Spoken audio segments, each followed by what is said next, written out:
This is everything I plan to do to make an extra $1,000 on TPT in the month of March. But first, we need to talk about the month of January. Because if I'm being real honest with you, January, not so great for me on TPT. Now, I know exactly why this is, and I'm not super concerned about it because I spent a lot of time in the month of January really focusing efforts on moving people over to the math membership, which is a membership that I'm not going to say competes with my TPT store because it doesn't really compete with my TPT store. But the truth of the matter is it's really hard to advertise two things at once. Like, I either need to get you into the math membership or I need to get you into my TPT store because I'm not going to flip or flop you for weeks on end. Like, I'm not going to go, today you need to join the math membership, but tomorrow I want you to go to my TPT store. I like to keep my call to action really streamlined across a period of time. So I spent quite a bit of time between December and January promoting a workshop that was designed to get more people into the math membership. Now, the math membership is not something that I own by myself. I also own it with my business partner, Brooklyn McCarley. And so this is something that we do together. So if I spend a lot of time pushing my audience in a certain direction, I like to spend a lot of follow-up time after that, giving them a break from the push. Now, this isn't something that you have to do, but it is something that I like to do with my email list. I just want to make sure that I'm taking some time to just provide value to them. And I know that we talk about nurturing, providing value, and all of that kind of stuff probably a little too much. I really think about it more in terms of building a relationship with them. And I like to take the time to do some community building in between some big events. Another part of this was that,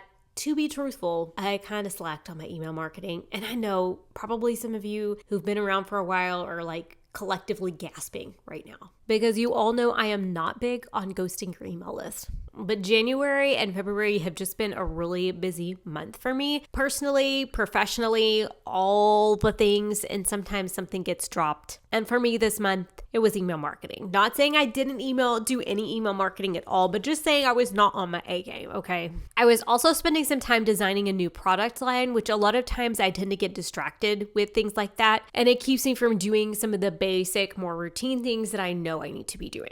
Now, in hindsight, the way to fix this is just to make sure that one of my team members is actually responsible for sending out emails. I actually have an assistant and project manager, and she does both. She's an assistant and she's a project manager and manages my other assistants. She's amazing, and she would have happily sent some emails out to me, but sometimes I'm just so out of my head that I just don't even remember to tell somebody else to do it. And then like this week, we got to Friday and I was like, oh my gosh, I don't think I sent a math email this week. Well, there's that. Great. But that's why there's always next week, and we're not going to worry about it. But let's get back to this grand plan for the month of March, because I fully intend to sell $1,000 worth of these new product lines. And let me tell you a little bit about how I'm going to do that. The first thing is that I am launching 2 interconnected product lines in the month of March. So these 2 interconnected product lines are product lines that basically, by interconnected, I mean the 2 of them work really well together. You can purchase one without the other just fine, but they work really beautifully together. And it's a set of games that pair really well with a set of task cards. There's nothing especially special about the task cards themselves, except for the fact that they pair really well with these games. And I've noticed over the years that my audience just really, really loves my dollar spot inside of my store. They like quick, they like easy, they like no prep, they like simple, they like all of those things, right? So I landed on doing task cards, which is a little bit outside of my general niche, mostly because I didn't want to spend a lot of money on creating these dollar products.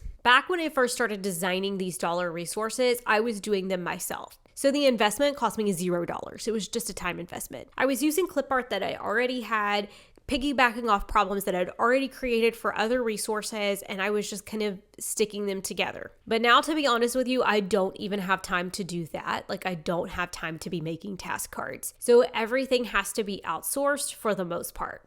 What that means is it's not as practical or cost effective to hire someone at the general rate that I might pay them to create a product for me, which would usually be about $50. So I needed to come up with an idea for a product that wouldn't cost me quite that much money. And not that $50 is that much, but at the dollar rate, I would have to, by the time you factor in hiring someone to make covers and previews and pay someone to create the product, we're really looking at closer to a $60 to $80 investment, just depending on how long it takes them to create those things, which means I have to sell that product 60 to 80 times before I start earning profit on it. And at $1 price point, the profit, it's going to be a while before that profit is really profiting. You know what I mean? So I chose these task cards because they're very simple, low formatting, and because it would really work well with a lot of the other resources that I've already paid to have created. So a lot of the problems that I've already used for other products could just be taken and dropped into these task cards and repurposed as new problems. Along the way, the writer can change a number here and there to make sure that they're a little bit different, but overall,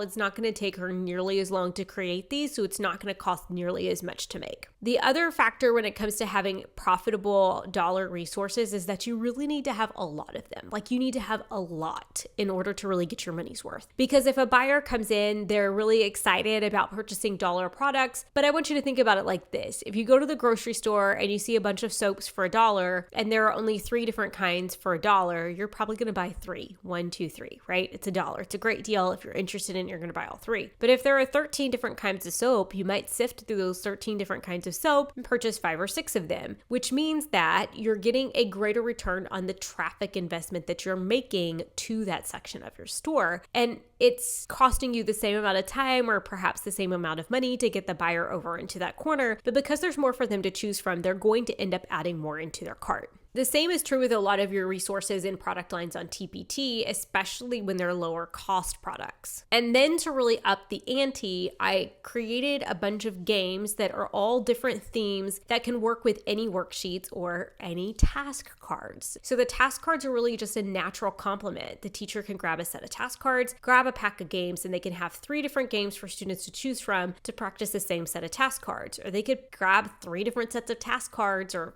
5 different sets of task cards and one set of games, and their students can enjoy playing them. This is also going to encourage long-term profitability because if the students really enjoy the games and they really enjoy the task cards, this can become a part of their everyday classroom routine or their weekly classroom routine, where it's something that teachers and students look forward to. And because it's so cost-effective for me to create and for them to purchase, then it's a no-brainer for both of us, right? And that's the recipe for a highly profitable product. So I'm launching 2 interconnected product lines that I'm expecting to be both profitable and highly sought after. The second thing that I'm planning on doing that I'm hoping will increase my profit margins on this in the month of March, increase sales on this, is to run Facebook ads to a lead magnet for this product line, where buyers can choose one game and they can choose one set of task cards that they can start with for free. And as soon as they've put in their information to get that freebie sent to their inbox, it immediately takes them to a landing page that will tell them, hey, you could get more of these for just $1, and shows them all the different options that are available and sends them straight to my TPT store. This will help increase traffic to my TPT store and hopefully put more money in my pocket to help cover the ad cost while growing my email list, which is a major win. Third, I have a plan for advertising these products. Number 1, obviously, I'm going to launch it to my email list. And I'm going to launch it to my email list by building hype and building brand awareness. Now, I've already started phase 1 of this by sending an email to my list last week asking for people to test the product. I chose 20 people out of the probably 600 or 700 who applied to test the product. And I sent 20 people the game boards for them to try and for them to test out and to tell me whether or not they liked them. This means that the 700 or so people who were interested in testing the product but didn't get chosen are going to be delighted when they find out that they too can try it for just $1. They're going to be super stoked. And they've already been thinking about it. This isn't going to be their first introduction to the product line. They've already been introduced to it. They've already been interested in it. So we've already started some of the hype building. Now I'll spend the next week trying to build a little bit more hype for it, tell them a little bit more about it, and asking them to vote on different game board themes so that when I release them, I can make sure that I'm releasing themes that they're going to be the most interested in. This is also going to help build awareness for the product line and make them really excited for it to drop. Finally, I'm presenting at an online math summit. I think this is actually the first time that I'm presenting at a math summit that's not mine, or an online math summit at least that's not mine. And I am going to be advertising this product line during that summit. So tons of value within my session itself, but I'm also donating a sample pack of these products to anyone who purchases a VIP ticket. And then in addition to that, I'm also going to send them the same email opt-in that I'm using for Facebook ads so that I can get some of those people on my email list and then again, drive them straight over to my store. So my campaign to earn an extra $1,000 in the month of March goes exactly like this. Number one, have a really killer idea for a product line that I know is going to resonate with my audience. Now, this doesn't have to be a new product line for you. This can be an existing product line that you feel like doesn't get the attention it deserves. You can start a new launch campaign and pretend like you're introducing it to your buyers for the very first time and highlight all of your favorite features and ways that they can use this product on a regular basis. The second thing that I'm going to do is I'm going to focus on growing my email list with people who are interested in those products. This means long term, the people who are joining my email list are going to be interested specifically in these two new product lines that I'm investing in. And that's going to increase my odds of profitability for this product line later on because I'm filling my audience with people who I know are interested already in those resources. Third, I am stepping outside of my comfort zone and I'm tapping into the audience of someone else by being a presenter at a summit. Actually, it's a win-win-win because she actually has a large existing audience that I have never tapped into before. I'm speaking at her summit and then she is going to turn around and speak at my summit. So we're both advertising each other's summits, both providing value to each other, and we're both tapping into each other's audiences by not only introducing ourselves to those math teachers, but also by providing a lead magnet to go alongside of our summit that's going to help draw people in. So it's a win-win-win. It's a win for her audience, it's a win for me, and it's a win for her. And then finally, I'm really focusing on that hype building campaign. I really want buyers thinking about ways that they can use this product and to be excited about it before it ever hits the store shelves. This way, when it does hit store shelves, I don't have to spend a lot of time explaining to them what this dollar resource is. I just have to tell them it's out.